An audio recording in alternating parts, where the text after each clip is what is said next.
Ang kanyang abogado nag-file na ng petition for jurisdiction. Sinasabi ng kanyang abogado na wala na kayong jurisdiction sa kaso na ito. Dahil nagsimula ang investigasyon ninyo 2 taon na noong pag-alis ng Pilipinas sa ICC. Yan ang sinasabi ng abogado niya. At maraming legal experts at meron siyang kinuhang legal expert din na nagsasabi na tama nga, hindi na kayo pwedeng mag-imbestiga dahil tapos na yung 1-year period na pwede kayong mag-imbestiga after withdrawal. Ay, hindi ko alam yan, ma'am. Hindi ko pa alam kung makakauwi siya, ma'am. Hindi ko lang masagot kung kailan. Oh my God. Bring him home alive!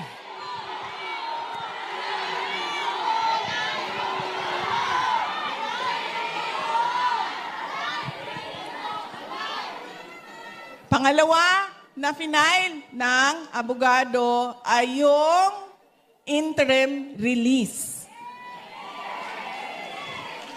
Ang kailangan kasi sa interim release ay yung third country o yung bansa na tatanggap kay Pangulong Duterte. Japan!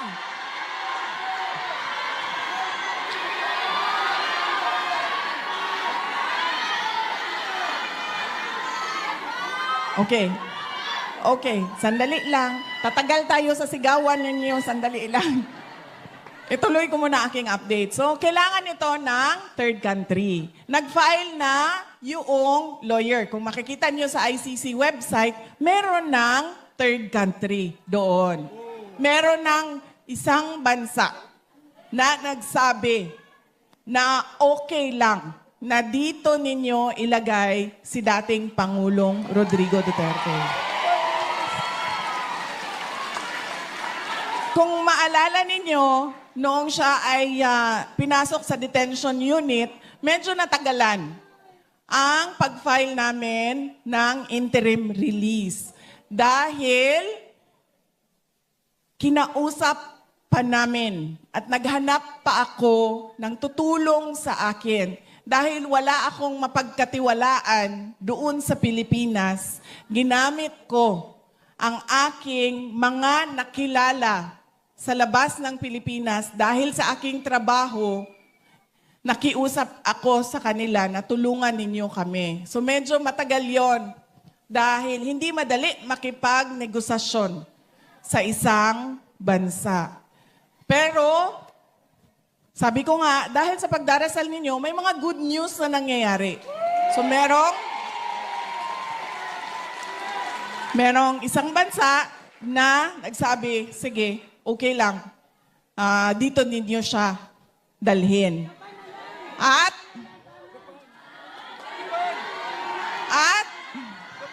masasabi ko, hindi Japan. Yun lang. Hindi ko masabi sa inyo kung saan, pero pwede kong sabihin, hindi siya sa Japan. Tapos,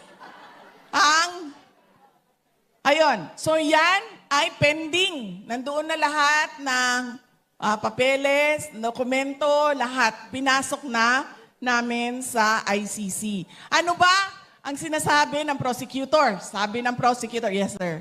Sabi, oo, yes sir, pero kailangan kasi tanggapin siya noong bansa. Hindi pwedeng, basta na lang siya papasok doon sa bansa na yon.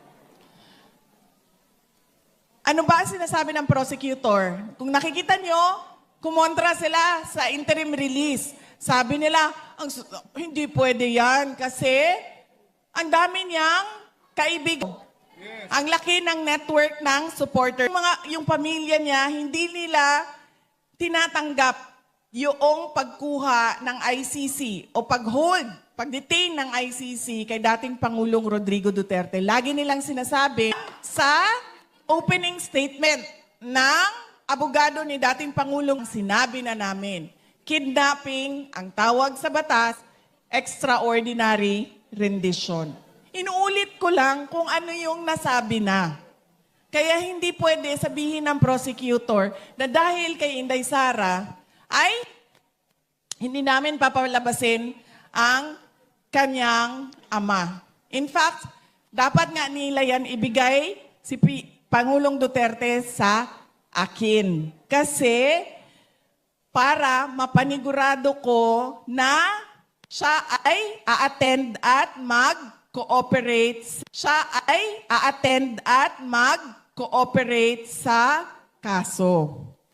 Dahil mahirap siyang i-engage kung siya ay nandoon sa loob. Bakit hindi pwede ibigay ang interim release? Tatlo yan. Unang-una, pwede siyang lumayas.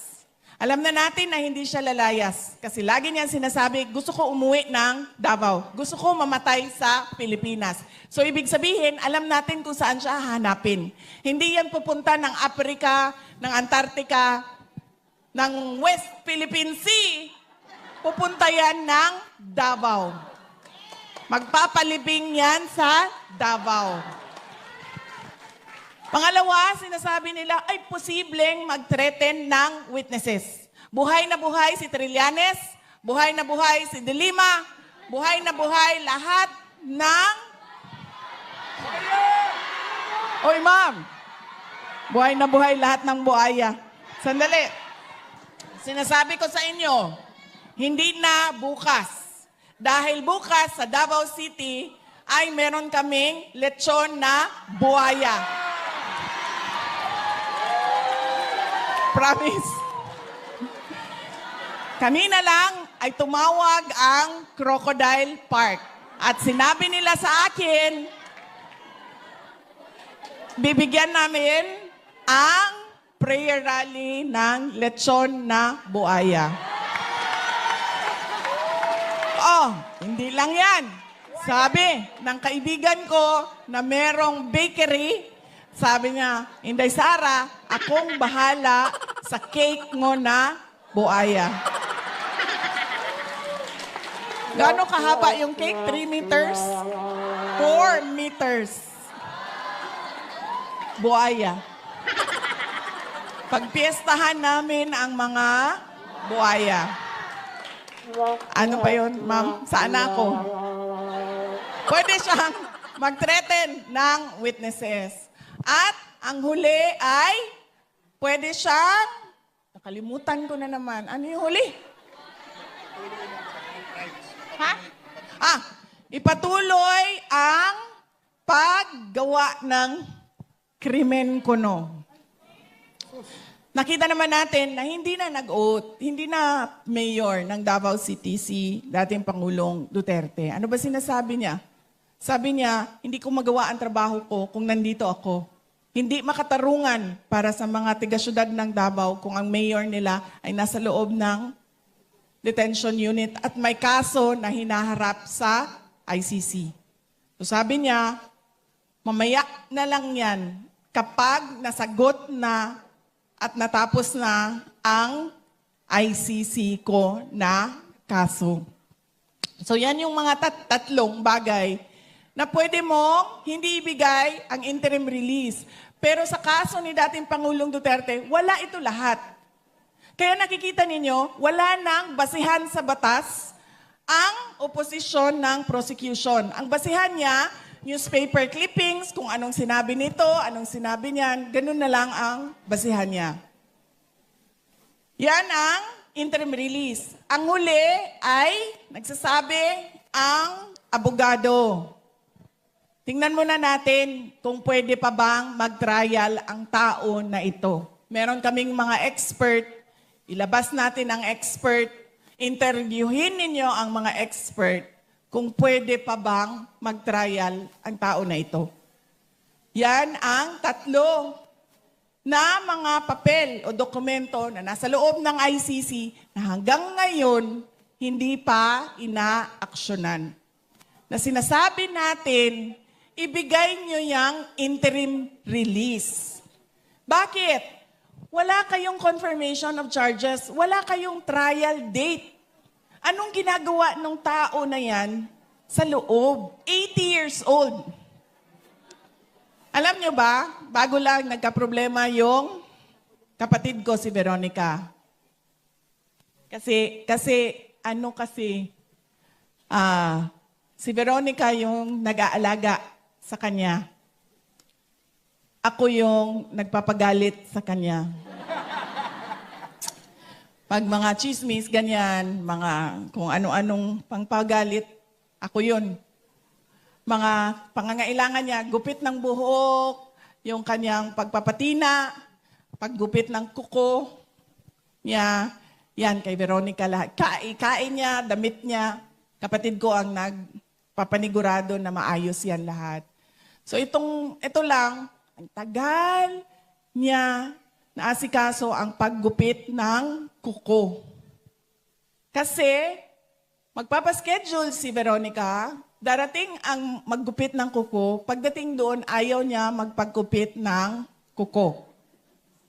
Tapos, malalaman ni Veronica dahil magrereklamo siya. Meron kasi siyang manicurista na simula 1990s hanggang ngayon, yun pa rin ang kanyang manicurista. So, wala siyang tiwala sa iba. Sinasabi niya kay Veronica, baka masugatan ako. Pag masugatan ako, sabi niya, hindi niya daw gusto yung masakit dito sa gilid ba, ang groan. Pati doon sa paa. So nagpa-schedule ulit. Pagdating nung nail technician, ayaw na naman niya magpa-gupit. So, hindi ko na alam kung anong estado ng kuko ni dating Pangulong Rodrigo Duterte dahil napagod na ako sa pagbabasa doon sa group chat dahil pina-follow up ni Veronica ng pina-follow up ang kuko ni dating Pangulong Rodrigo Duterte. So, yan po. Yan po ang mga latest na updates sa kanyang kaso.